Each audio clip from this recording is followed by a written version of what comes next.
மேஷராசிக்கு தனலாபம், வளர்ச்சி, தொழில் லாபம், சந்திராஷ்டமம், சற்று நிதானம் தேவை. ஆரோக்கியத்தில் அக்கறை தேவை. ரிஷபராசிக்கு முயற்சி வெற்றி, தொழில் லாபம், பணிச்சுமை உண்டு, சுபவிரயங்கள், பணி வளர்ச்சி, சிறப்பான ஏற்றம் கொடுக்கும். முயற்சி வெற்றி, சகோதர உறவில் மேன்மை ஏற்படும். கணவன் மனைவி விட்டுக் கொடுக்க வேண்டும். கடகராசிக்கு மன அழுத்தம், பணிச்சுமை, அலைச்சல்கள், சோர்வளிக்கும். தொழில் வளர்ச்சி நன்மை அளிக்கும். கணவன் மனைவி விட்டுக் கொடுக்க வேண்டும். சிம்மராசிக்கு ஆரோக்கியத்தில் அக்கறை, தொழில் விஷயங்களில் லாபம். கன்னிராசிக்கு பணியில் வளர்ச்சி, திடீர் அதிர்ஷ்டம், வருமானம் உயரும்.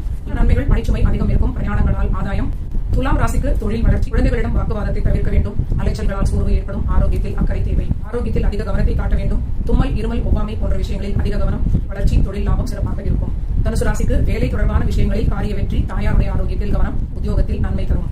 மகர ராசிக்கு பணியிடத்தில் நண்பர்களுடன் அளவாக பேசி பழகுவது நன்மை அளிக்கும். பணியில் அலைச்சல்கள், பணிச்சுமை, திடீர் இடமாற்றம். கும்ப ராசிக்கு பணியில் இடமாற்றம் குறித்த விஷயங்கள் நன்மை அளிக்கும். திருமண வாழ்வில் கணவன் மனைவி விட்டுக் கொடுத்து செல்ல வேண்டும். மீன ராசிக்கு பாக்கி மனைவி ஒற்றுமை கூடும். உங்கள் தீரும். சுபவிரயங்கள் ஏற்படும்.